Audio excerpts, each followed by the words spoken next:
9 years of silence, one unexpected phone call, and a neatly typed list of demands.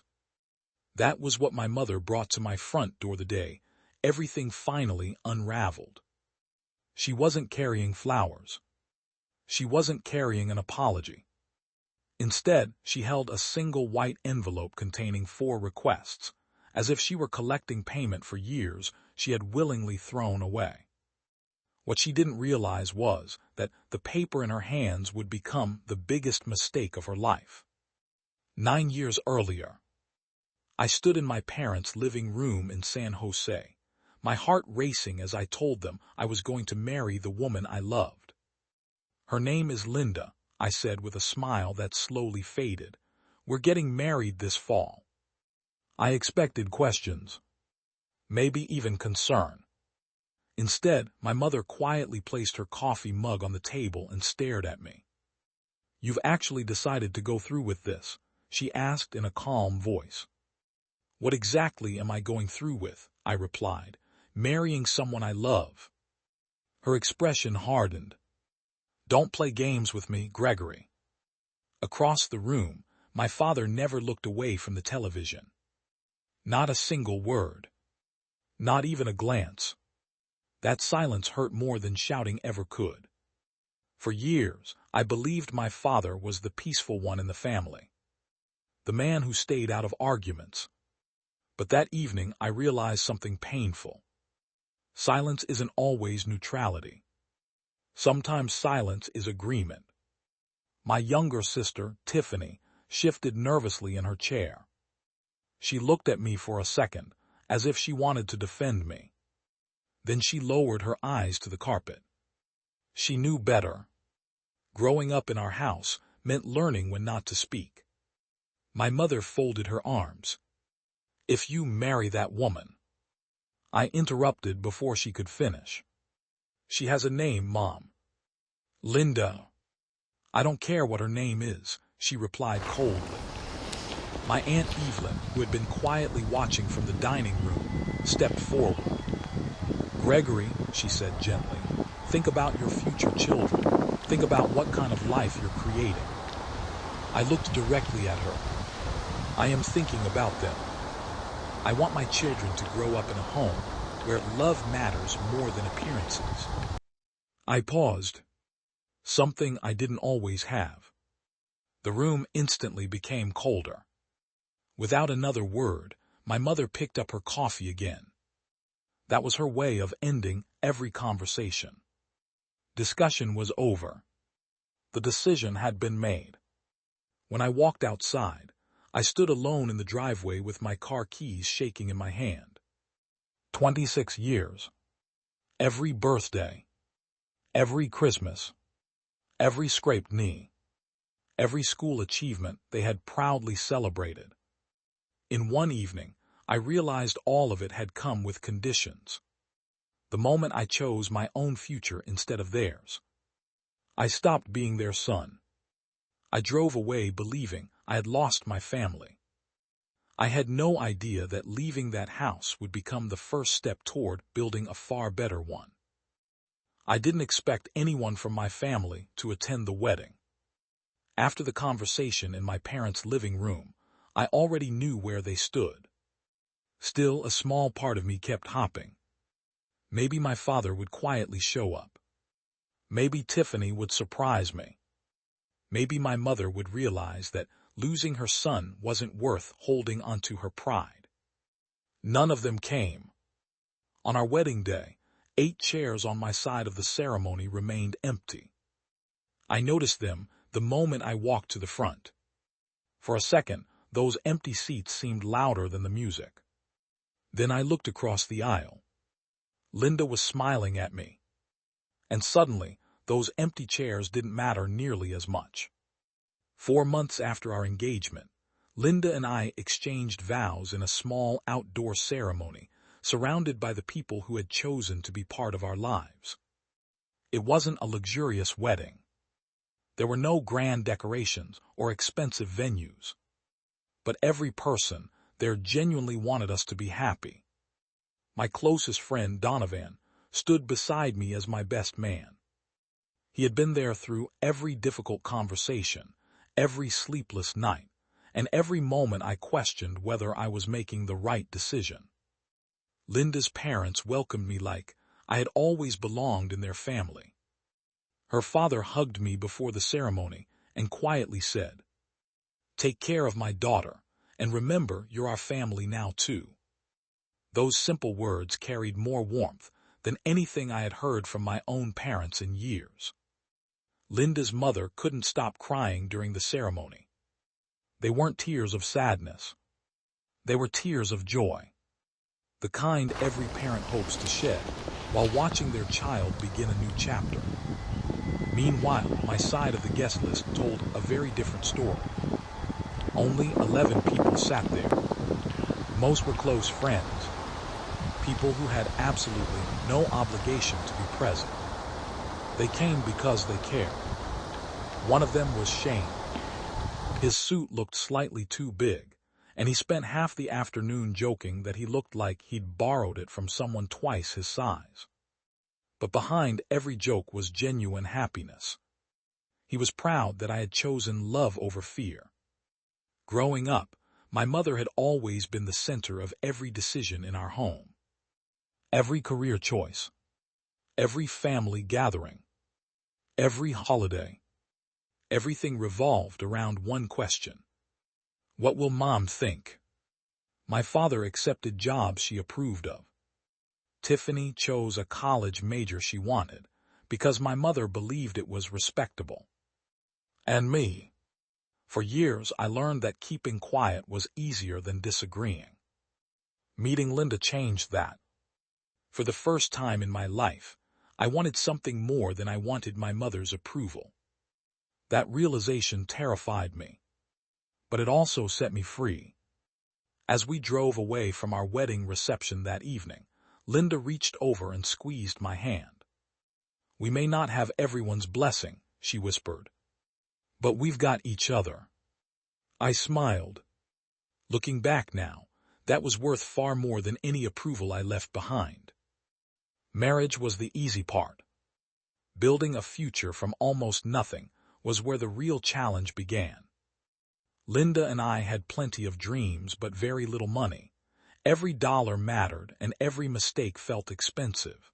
Still, we believed that if we worked hard enough, we could create something that truly belonged to us. That dream eventually became Sullivan and Grady Sauces. We chose the name together. Sullivan came from my family name.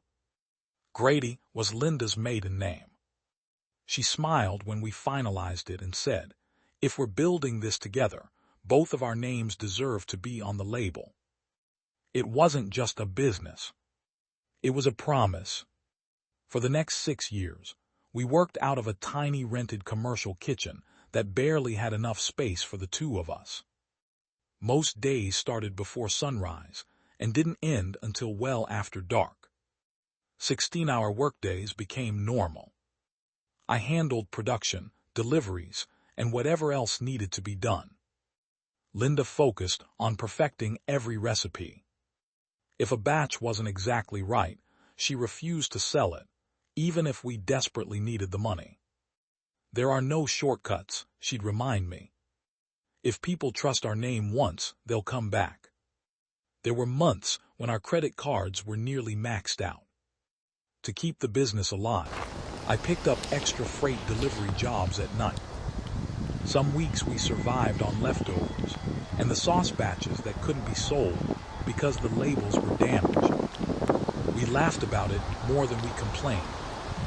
"At least we'll never run out of hot sauce," Linda would joke. Late at night, she'd sit at our kitchen table counting inventory by hand because we couldn't afford inventory software. I'd be beside her sorting unpaid invoices and calculating which bills absolutely had to be paid first. Around midnight, we'd look at each other and laugh. Not because life was easy, because laughing was sometimes the only thing keeping us going. About a year later, my best friend Donovan officially joined the company. He walked away from a secure accounting job to help us build the business. Linda was shocked. "You know this could fail, right?" she asked him. Donovan smiled. "I know, but I'd rather gamble on people I believe in than spend my whole life wondering what could have happened." His faith gave us even more determination. Slowly, things began to improve. Farmers' markets turned into local grocery stores. Local stores became regional chains. Every small victory felt enormous because we remembered exactly where we had started. Then one ordinary Tuesday afternoon, everything changed. Our phone rang. A major national retailer wanted to schedule a meeting. None of us celebrated immediately. We had learned not to celebrate too early. But deep inside, for the first time in years, it finally felt like our impossible dream might actually become real. A week after that phone call, we found ourselves sitting across a conference table from representatives of one of the country's largest retail chains. I could feel my palms sweating.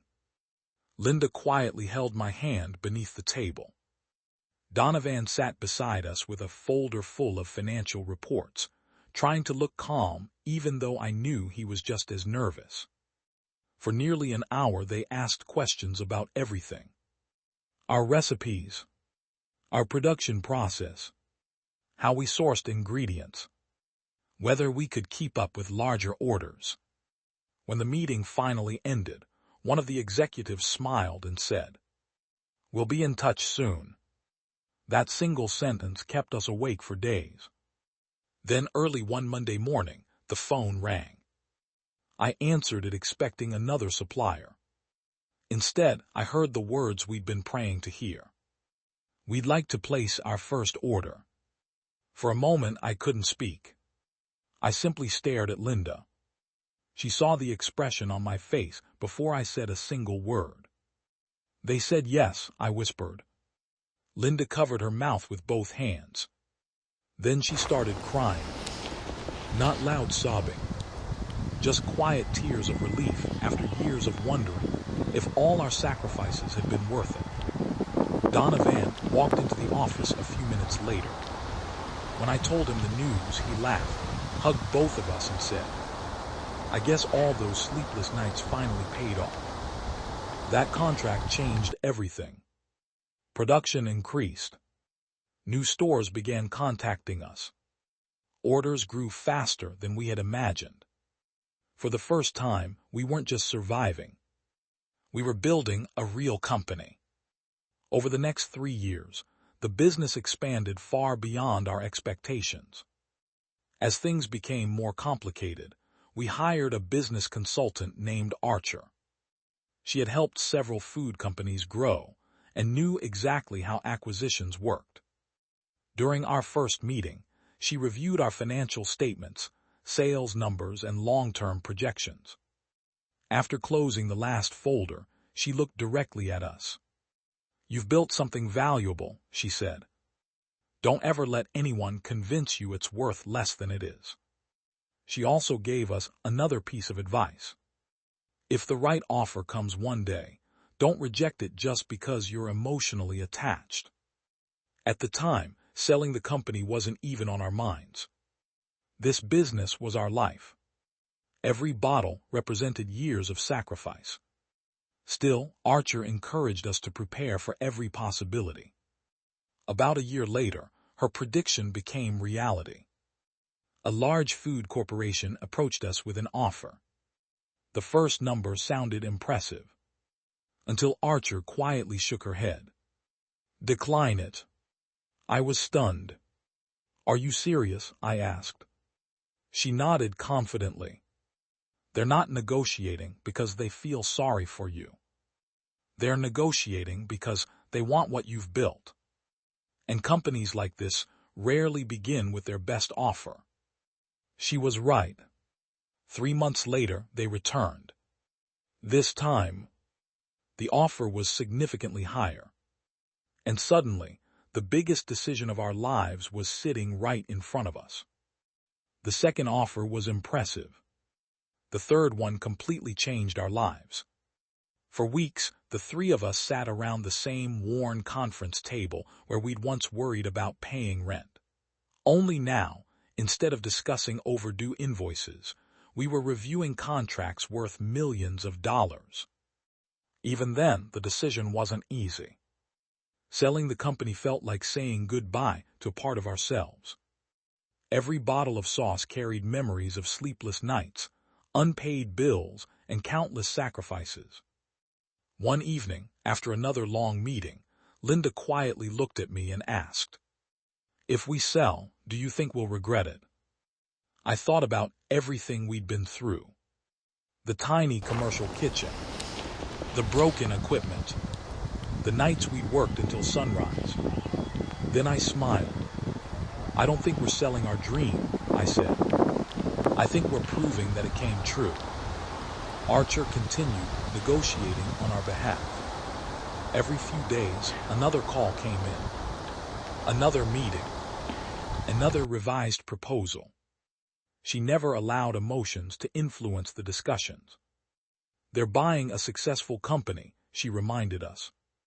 "Act like the owners of one." Donovan spent hours reviewing every financial detail.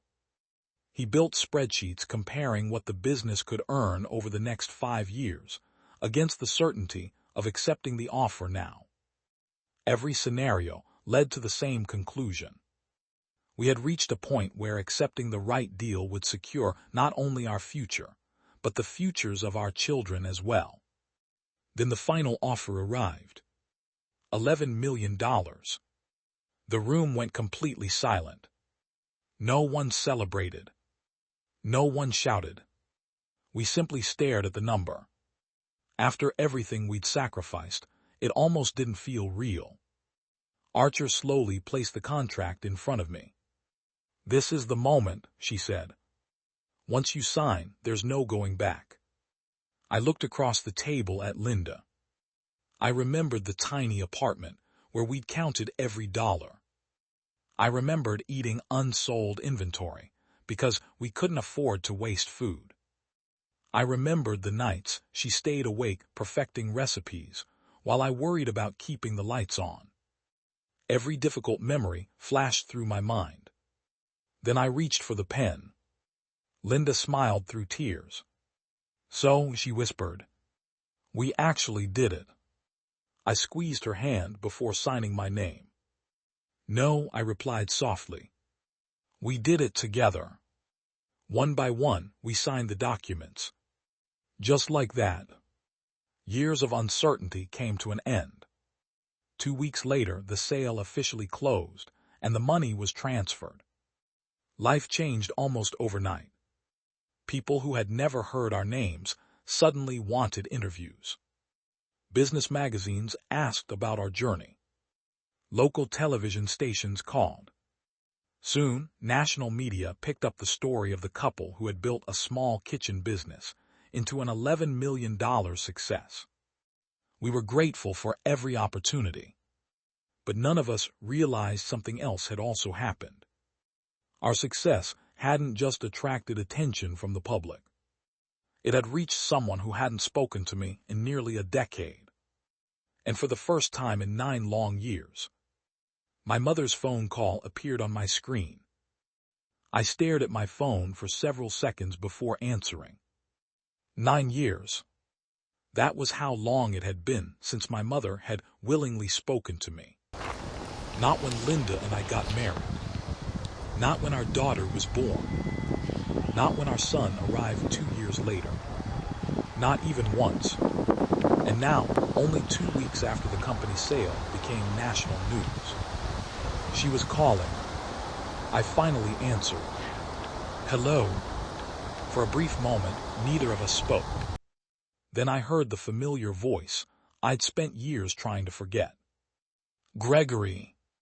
It sounded almost casual, as if we had talked only yesterday. "I saw you on television." "I figured you probably did," I replied calmly. There was another pause before she continued. "So it's true." "What is?" "The company. The money. They said you sold it for $11 million. I leaned back in my chair. Yes. She cleared her throat. Well, I think it's time we put the past behind us. I couldn't help smiling.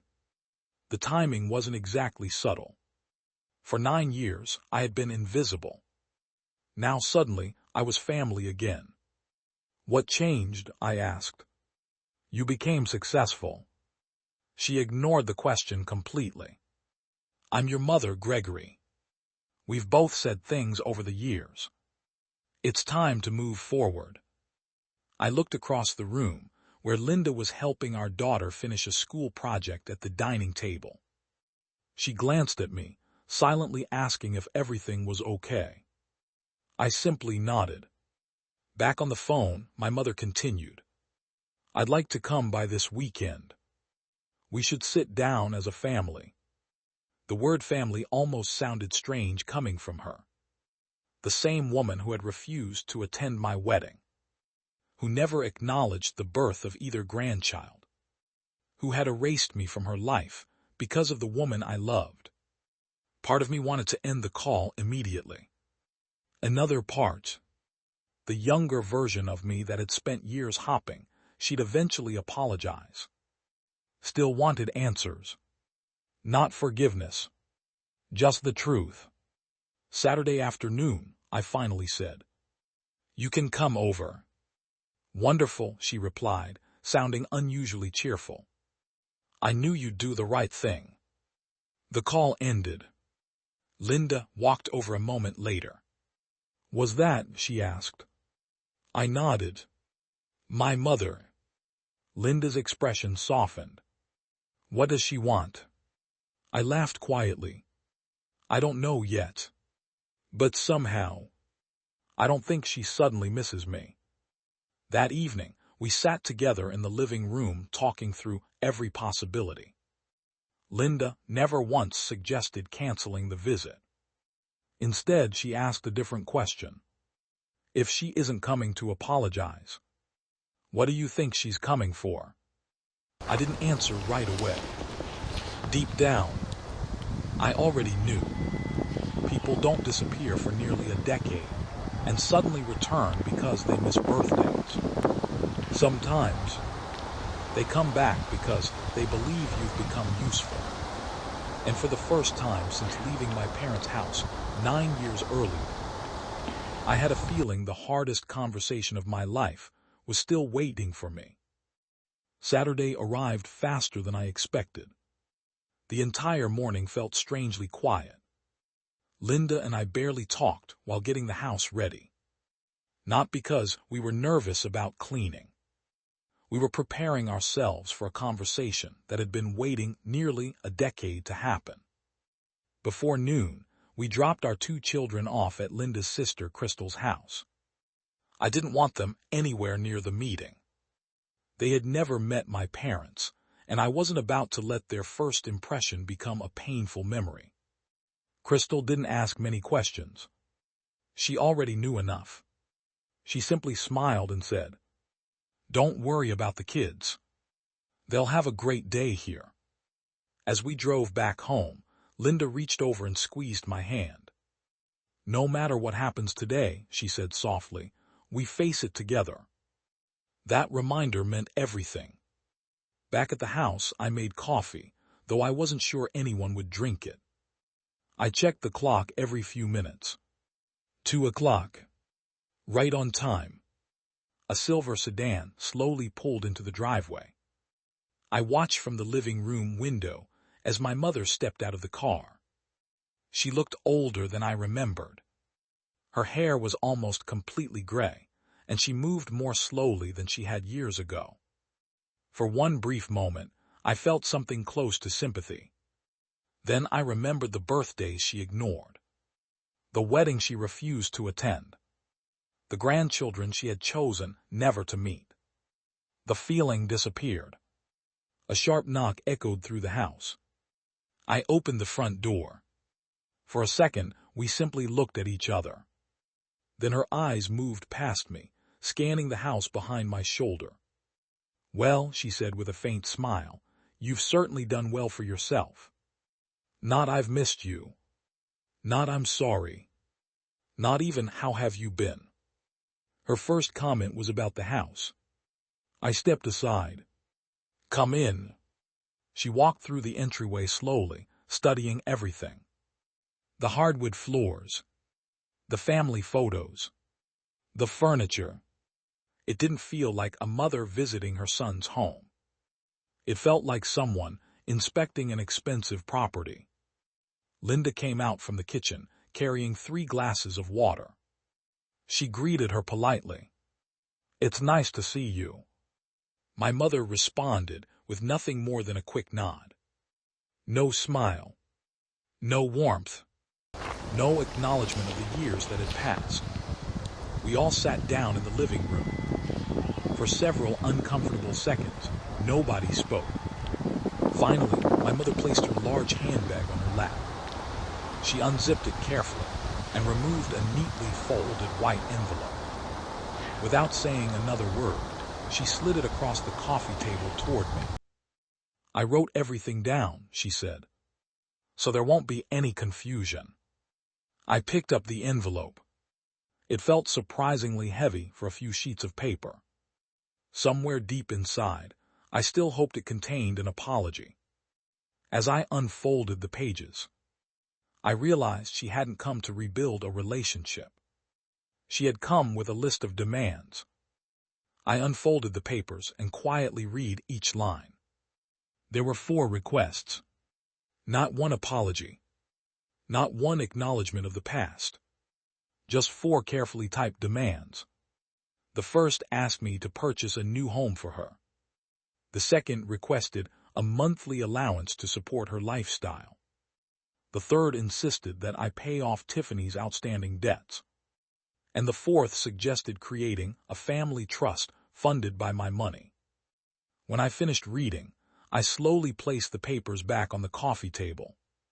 For several seconds, the room was completely silent. Then I looked at my mother. "Is that everything?" She nodded.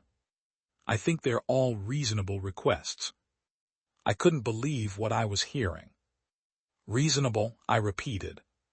"We haven't spoken in 9 years. You missed my wedding. You ignored both of your grandchildren. And today, this is how you choose to start." She folded her arms. "Let's not waste time arguing about the past. We're family. Families help each other." I gave a small, disappointed smile. "Family. That's an interesting word. I don't remember hearing it when Linda and I got married. I didn't hear it when our daughter was born. And I definitely didn't hear it while we spent years struggling to keep our business alive." For the first time, she looked uncomfortable. Only for a moment. Then she straightened in her chair. "You made your choices," she said. "You chose her over us." I glanced toward Linda. She had remained calm through the entire conversation. She finally spoke. "I never asked Gregory to choose between his family and me. I only asked him to choose honesty." My mother barely looked at her. "I'm speaking to my son." Linda simply nodded and leaned back. She didn't need to argue. The truth was already sitting in the room. I turned back to my mother. "You know what surprises me the most?" She frowned. "What?" "Not once since you walked through that front door have you asked about your grandchildren. You haven't asked what they enjoy. You haven't asked how they're doing in school. You didn't even ask to see a picture." She opened her mouth, but nothing came out, because there wasn't an answer. There never had been. After another long silence, she stood up and picked up her purse. "So that's it. You're refusing to help your own mother." I stood as well. "I'm refusing to reward 9 years of abandonment.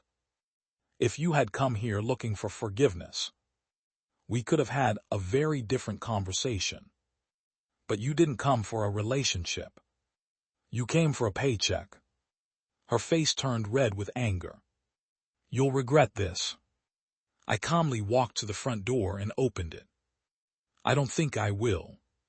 She stared at me for a few seconds before walking outside.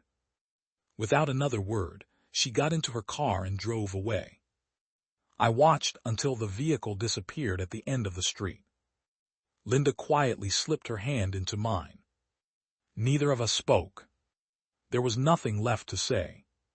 Sometimes revenge isn't about destroying the people who hurt you. Sometimes it's simply refusing to let them profit from the life you built without them. As I closed the front door, I realized something that had taken me 9 years to understand. The greatest victory wasn't the $11 million. It wasn't the successful business. It wasn't even standing up to my mother. The greatest victory was building a family where love was unconditional. The very thing I had spent my entire childhood searching for.